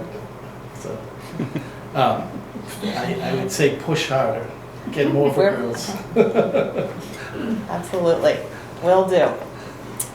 In terms of the interventions that we provide at the high school for all students, the Science of Suicide curriculum. Oh, I'm sorry, I didn't know if I got any other questions? Okay. Science of Suicide curriculum, this will be my 9th year of providing SOS to 9th graders. So every year we scoop up the 9th graders. The first year of implementation I did grades 9 through 12, and since then we pick up the 9th graders as they come in to the high school. We provide the service during the curriculum during the Bobcat intervention time, that, as you know, that 35-minute block. I pull kids by advisory, so there's 10 to 12 of them or so in every class. I utilize a peer teaching model with Aisha Harper, who's one of our school counselors. So the two of us tag team the project, and it's really about providing peers, students, with the language to be helpful to each other if they're worried about themselves or somebody else. Because again, as Todd was saying, less of the let's talk at them and more of the have them tell us what's going on with them approach works best.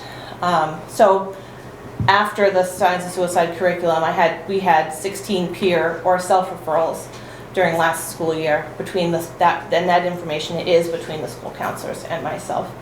I don't know if it's as a direct result of SOS, but it certainly is connected. They knew who to reach out to, who the adults were in the building, who are most trained, and we always highlight that every adult in the building, you can access anybody. It can be the science teacher if you want. They'll point you in the right direction. So. Neil, one thing I might add to that, just to show real world how this happens. I have a close family member that was a student of Tennille's in PRHS, who went through this as a freshman and was in touch with their office, and this year experienced a mental breakdown. And the big thing here we're talking about is the girls are more likely to need help. This was a young man. And I really think because of the support that this person had at the high school, instead of becoming a number of someone who did take their life, they had the verbiage to ask for help and say, this is where I am. And it might be just one student, but I can tell you that was a huge impact. And I really would thank, PRHS, and I know that kid's family would say the same thing. So there's a real impact, and it can be felt and seen in our community. Then this is tied right to a law that happened a few years ago too. As far as the implementation of suicide curriculum, it's tied into an RSA as well as providing training to staff every year. I'm required to provide 2 hours of suicide prevention training to all staff every year, including bus drivers and custodians and the lunch folks, everybody.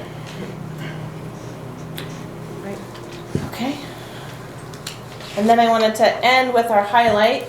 Mason Glue, Ellie England, and Addie Schmansky did present to you all this spring, but something that came out of Move Up Night in April, where we had a panel of students in the Learning Commons doing a Q&A with incoming freshmen, the 8th graders. That panel said we could be doing more. We want to be doing more. So it's really exciting that this group of students has come up with a plan to train their peers and then implement periodic activities during that Bobcat block with the freshman group throughout this school year. And they have a plan for sustainability and rolling over what students are going to take the lead moving forward in years to come. So I'm really excited about this student-led group. They're going to help me out with freshman orientation in August. And I also wanted to mention that the student leadership curriculum that we're using for Bobcat Buddies is the Be Bold Student Leadership Curriculum. It's based off of this book, and Brooklyn Rainey, she wrote One Trusted Adult. I do have a few copies of this book here. If you haven't read it, I would recommend that you do so. And again, if you need extra copies, just make sure you let Janet or Kyla know, and I will order more. But I know we already gave you some reading, but here's more. So I'm going to leave these here if you're at all interested in just taking a look at the framework that we are approaching this with. Any questions about that? And she is the mother of one of the Sandy Hook victims, and provides a curriculum for social emotional learning that's sponsored by the Department of Ed. So it's something that's sponsored by the state as well. That's it for me. Because I just have the one slide. For technology updates, we did go to Private School University. It was grant funded. 4 of us went. That's our student management system. They changed the whole interface. That's how we do scheduling. It's how students access their grades. Teachers put grades on there. So it's a robust system. So the 4 of us went. It was an excellent conference. We were there Sunday to Thursday. So we had a lot of meetings we went to. So it was really good. They offered a lot. We're still doing the one-to-one for Chromebooks, which has been amazing for the digital testing we have to do now for like the SAS for science, the SATs, grade, the PSAT 9, the PSAT 10, and the SAT are all online, so we can't access anything by paper anymore, so that's been super helpful. We repair all those in-house. We're on our second phase of projectors. Last year we had grant to do half of them, and now this summer we'll do the other half, so the whole building will be up to date. And future plans, I was with the ISTE Live, which is International Society of Technology Education, when they're doing a lot about AI. So that's my focus this year, is really to see, do we need a policy? What are other schools doing? We're at the very beginning stages of the AI discussion in our school, but hopefully next year, this time, we'll have something concrete to share about AI, and that's my goal for this year. That's one of the topics that you'll probably be discussing as a board at some point, is artificial intelligence, student use, teacher use. There's no guidelines really around it at this point, as you know, and it's moving so fast that it's tough to keep up with, what's ethically right for a student, what's plagiarism, what isn't, all the uses of that AI piece. The other piece that you'll be looking at this year is, I think, the school will be looking at cell phone use, and it is a distraction in the building. Kind of ties right to what Tennille was talking about, the anxious generation, and the increase, especially in women, that's going up as far as depression. So we will be looking at maybe restricting cell phone use a little bit more, but we wanted to build some capacity first and have all of you, educated with what's going on. We're talking to, I know Janet someone's doing a book study in the building level with staff. Yeah, so same book. Will Gunn. Will Gunn, is established it kind of as a book club, so it's opt-in, but we're all reading this book, so there'll be a good opportunity and baseline for conversation based on this author. If you pull the plug, it will probably explode as far as the community, as far as restricting cell phones. So definitely building some capacity and communication and education around it first, before we even decide to do anything. We want to do it in a the right way. Yeah, I definitely want to build the why. I don't want to just do the what. I mean, we can take them if we want to, but taking them and knowing why we want to do what we want to do is a whole different conversation. So we're really just trying to build the why we think that we need to do anything, if anything, before we do anything. But the AI piece is definitely coming. Oh yeah, the down AI, full the AI, force. yeah. I feel that when I was on the school board 10 years ago, there wasn't cell phone usage. I thought, Lisa, do you remember? Yeah, it was very limited. I thought that was, Yeah, it was very limited, but not anymore. It's, I mean, like even for me in work, you send everything out through the phone. So if I walk out and an employee who's in high school is on their phone, they're checking the schedule. Nothing's paper form, it's all, where am I going for my next station? I'm gonna look at the phone. It's just become everybody's laptop and walking around with them. So it's serviced them in so many more And 10 ways. years ago, probably 7 to 10 years ago, most of the schools passed bring your own device policies. Exactly. Yeah, and so Right, everybody so brought their own outside devices, and now it's not necessary, it's, you're seeing the phone develop so much. I mean, everything's in the phone that the kids have now, everything. So it now is a distraction, and now the data is there showing that there is an issue with the mental health piece. So how do we help them get through the school day and get through, learning in other ways as well? So it's just a discussion to be had, but we just wanted to kind of float it out there. Any questions for Kylie on Question for Janet. You mentioned the book, I believe, that Will Dunn is using or Yeah, referencing. the same book we just gave you. Oh, he's using. Yeah, we're all gonna read, just have similar context to this conversation. Because if you're gonna, you could pick a different author, and ultimately, the data is the data. Right. I mean, it's having a massive impact in how kids are functioning. And all kinds of kids. Correct me if I'm wrong, Janet, but was that coincidental? We didn't. I think that was, yes, it was coincidental. We didn't intentionally, Barbara, align that way. So that is telling us something, right? Yeah. Because even when it's not in their hand, it's in their head. They're thinking about what is on there, even when it's not in their hand. And I think it's hard for many of us to even get into that headspace. We didn't have it in our hands when we were 14 and 15. So just a good conversation. We'll see where it goes. AI is moving at rapid fire. Yes. Yes. Thank you, Kylie. All right. Kristen Bruley is up. Kristen's our new Student Services Director. Many of you know her husband John as well, so this is her first presentation to the board. So there you go. Thank you. I just quickly want to start by looking at our current numbers of students. We have 89 total students in special ed. You can see the breakdown between seniors, juniors, sophomores, and freshmen. Those top numbers are students that are in we call it the comprehensive academic study.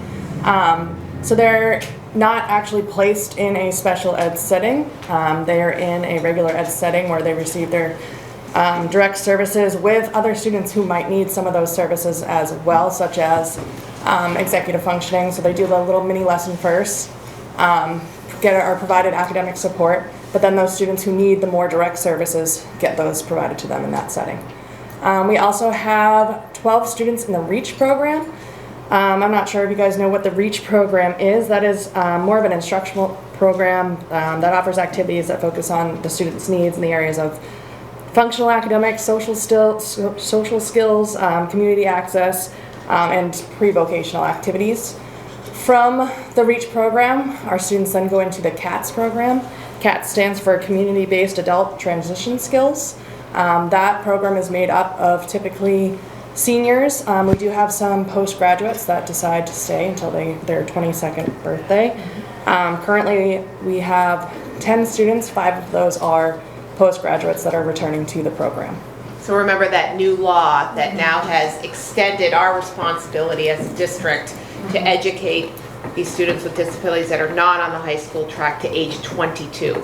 So there is a cost increase associated with that law. That just came into place 2 years ago? Yeah. We also have 6 students that are placed out of district.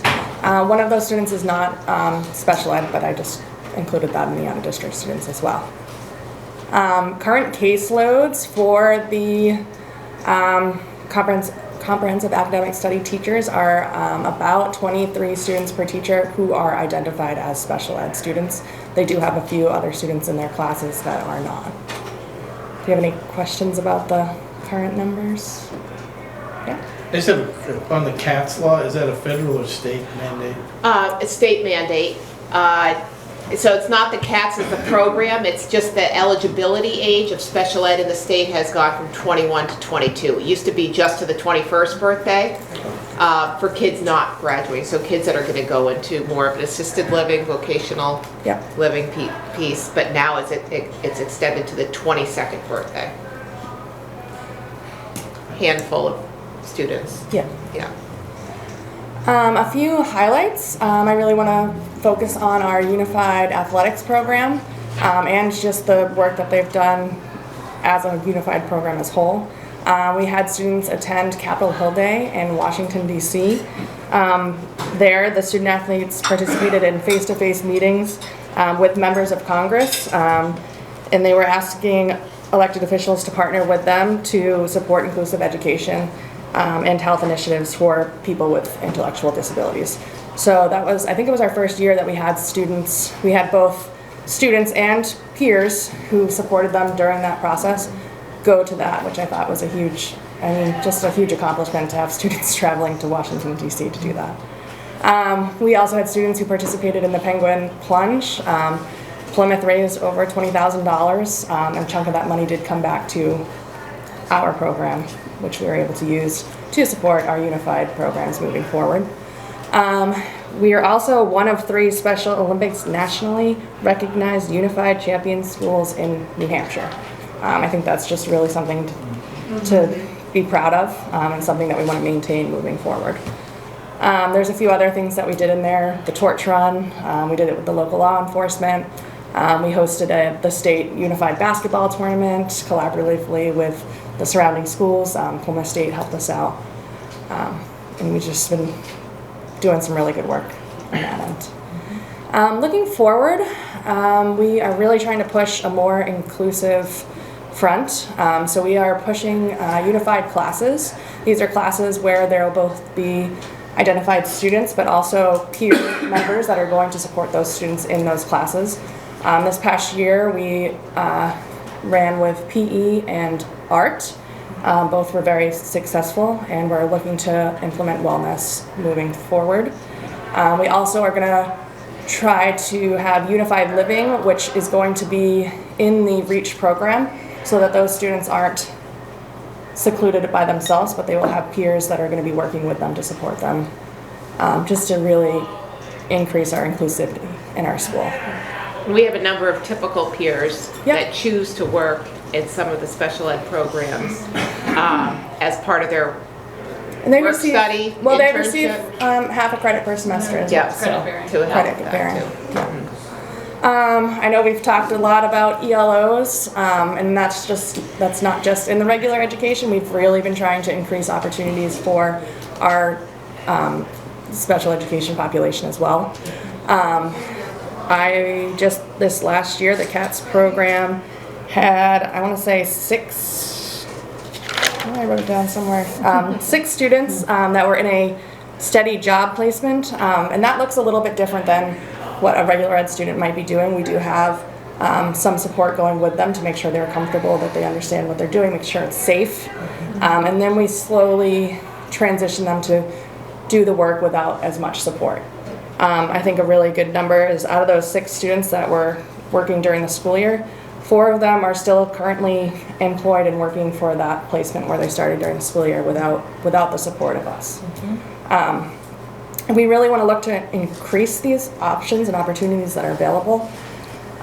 So I am currently working with Voc Rehab to see what supports they can provide us as a school district, and been connecting with local business owners just to promote more awareness and trying to get the word out. That's what we're looking to do. Any questions about? No, I think that's great. That's fantastic. I didn't know that, some of the Special Olympics things on the left-hand side here that had been done, so I think it's great. And with that being said, communication is something that we want to increase with all of our community members. So we are looking to possibly implement a transition fair for current students and families, just to provide them the resources and connections that are going to help them build successful lives after high school. Some of them need just a little bit more support in finding those training and education options, employment, like we've been talking about, housing, finances, health, and even some of the legal and other supports that are out there. So we just want to create a space where everyone feels comfortable attending, where we can provide that information to them. Great, thank you. All good? All right. Last but not least, our facilities We're gonna manager. finish up with the exciting facilities department. The building itself. All right. Liza, you're up for all the nuts and bolts, All literally. right, all right, yeah, literally nuts and bolts. So we're just gonna start off with the completed projects. We had a lot of things going on. The very first thing is barn stairs. If you're not familiar with what the barn is, out back by our basketball court, there's a storage barn there with the 4 bays. We had a set of stairs out back that were falling apart. They were in the weather, middle of winter would come, and the things that were in the upper part of the barn were important to us for functioning. We had records up there and furniture and equipment and things like that, and you'd have to go out there in the middle of the winter, and they were failing. They were failing. So those have been replaced and actually placed into one of the bays, so now it's all indoor. So one, it makes the whole barn area look a little bit nicer and cleaner. It's easier for Parks and Rec to clean, but it's also much safer for the staff at the school who are using that every day. The north wing entry carpets. One of the things that happened over time is there's a threshold where the door is that meets that carpeting, and it was actually pulling up. And so you have students going out for a fire alarm, and then they all race back in and their toes are catching on this. And so we replaced the carpeting in there, and it looks really great. We did it with a nice blue to match everything else that we have in there, and it hides stains a little bit better than the gray that was there. The fence was repaired on the basketball court. It was just kind of all bent out of shape, kind of looked gross, it wasn't super safe, so that has been done. We had a really old style water fountain on the 3rd floor. While it gave us really super cold water, it was ancient, it looked gross. We tried to clean it, it still looked like gross. And the rest of the school was looking so great. So we finally had that replaced with a nice fountain that's very nice and cold and has a filter that can be replaced probably every 6 months to 4 months, depending on the usage there. One of the shower drains in student services had been totally replaced and retiled. The second one we hope to have done before the start of school. The drain part area had actually corroded away and was dripping onto the heads of people in the culinary department down below. It had to do with a problem with the membrane that wasn't quite put in correctly. I was one who got some shower water on my head down below trying to figure out where the water was coming from. So we hope to have that second one fully functioning before school starts. The Cat Shack water is being tested. So what we want to do there is have a place that if the students are outside, whether it be for PE or tennis or an outdoor event, football practice, baseball, and they didn't have water with them, and there's not, there's a place there they can actually drink the water. It'll be potable water like it is in the high school. So we're really working towards that right now, and we're in the final ends of some testing stages there, flushing the water and seeing how far off we are from that standard. Okay. The barn garage doors, that same barn I was talking about before, had 4 old garage doors that kept coming off their runners, pinching people's fingers. You name it, we've had issues with it, them coming off the tracks. And all 3 out of the 4 have been totally replaced. The 4th one is due to be finished up sometime this fall, preferably by the end of September. The other nice thing about that is the garage doors that we had there previously, you would lock with a master lock, and everyone had different keys, and it was like, who has this key, who has that key? The keys disappear and walk away with old coaches or whatever, so you don't really know who has access. These new garage doors have a keypad. So the keypad, that code will be given to only the people during that time that need it. And the nice thing is we can reprogram that at any time. So that's really helpful as far as a security issue right there. All right, very exciting stuff here. The sump pump in the elevator by Otto's, it was failing and it wasn't telling us when there was water down there, and so the bottom of the elevator pit was filling. And we finally got that fixed, and that shouldn't set any alarms off anymore. The burn room is a mechanical room on the first floor where they used to incinerate garbage 1,000 years ago. It's now one of our main areas where we dump our floor machines and our water, and the drain in that floor was never really designed correctly to hold that amount of water. And we were having a really tough time trying to figure out what to do with that water and how to get it down in an effective manner. And we're really happy that that has been replaced and has really saved a lot of headaches for my team.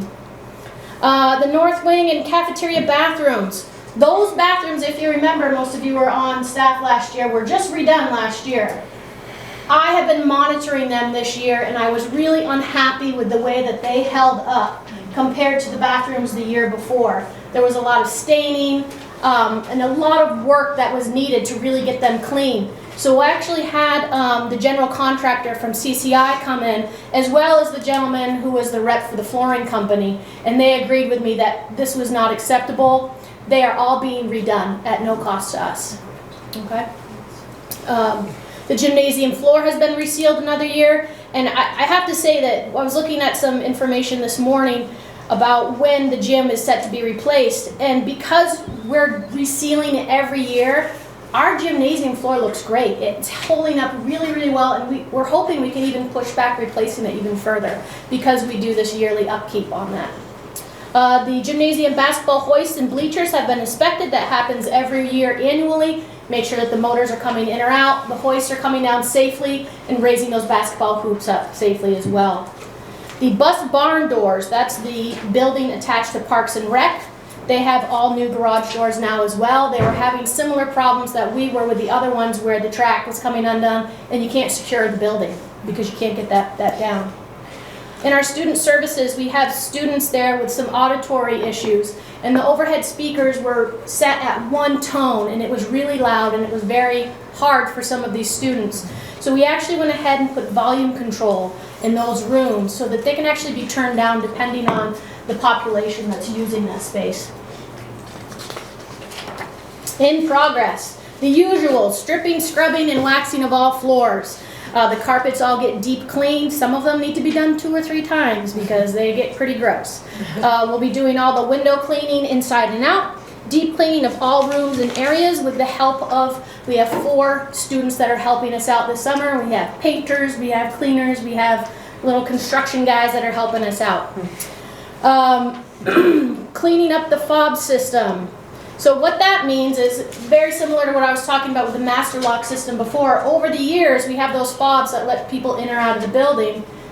They go and they wander sometimes, and someone says, well, I'm all done coaching, you need this for your season, and then the person disappears. And now we have fobs out there that people can get in and out of the building that may not necessarily be employed by the school anymore or have anything to do where they really need that kind of access. So Kyle Soma has actually been working very hard at going through this system and trying to identify each fob and tying it to a current member of the staff. And it may not seem like a lot of work, but it is a ton of work, and I'm really happy that it's happening. I think with all these security issues these days, I think that will give us a little bit more peace of mind that if you have a fob, it's because you belong there. Okay.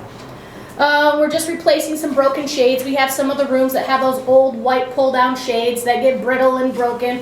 So I'm going to just continually replacing those as needed. The filter replacement on the HVAC equipment. So the picture up there I have is the difference between 5 months. The one on the left is it was put in January. The one on the right was replaced in June. It's so important that we change those out, not only for our health, but that's a huge electricity cost. That motor is going to have to work. I can't tell you, Paul could probably tell you how much more harder to pull the dirt through those. He's having flashbacks right now.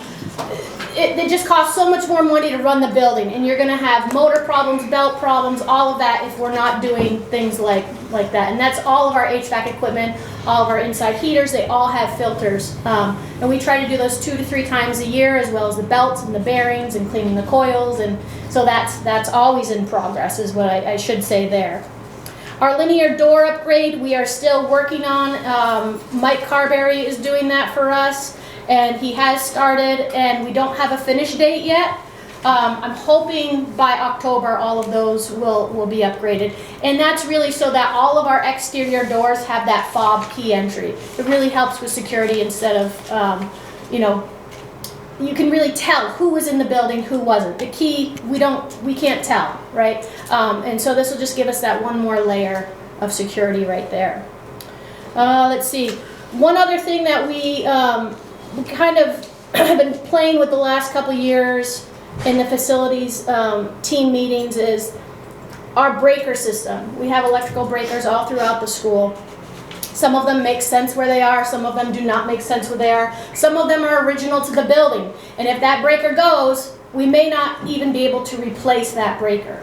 So what we're trying to do preventatively is to map that system, where they all are, what goes where, and find out if those breakers are even something that we can get anymore, and if we should look at replacing those ahead of time, those fuse boxes and breakers.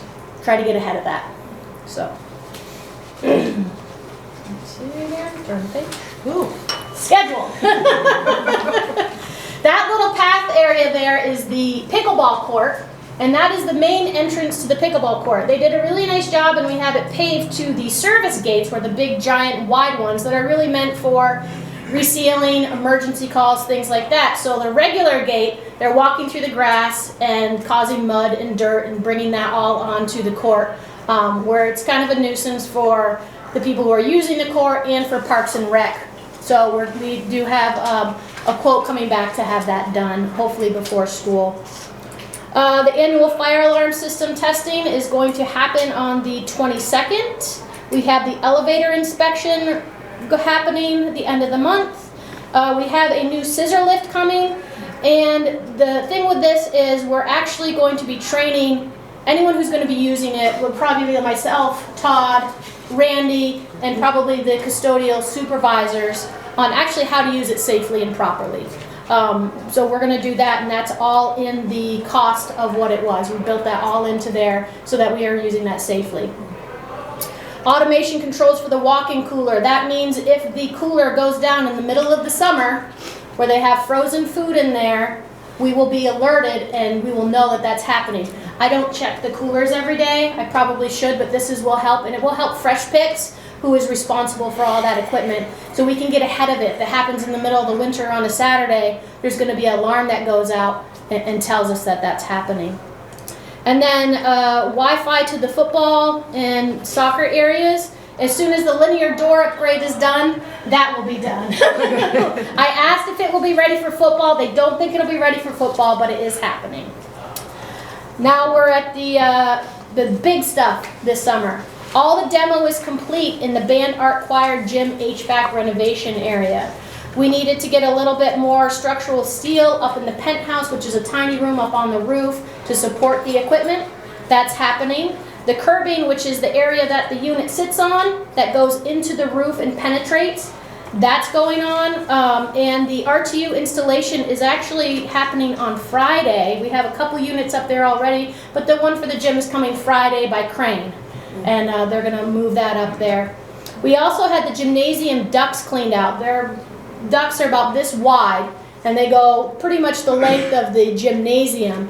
And once we took out during the demo, we actually had access to that, and it was kind of like, this is a nice opportunity to actually get in there and get that cleaned out. And we had someone there and cleaned it right out for us. So that really helps not blowing dust and dirt all over the gymnasium and breathing that in.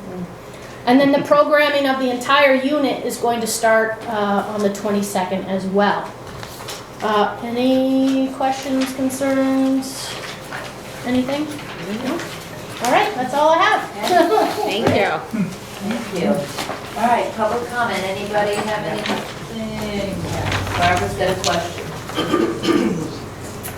don't know if I took a nap or what, but it looked like we did not go over and dance.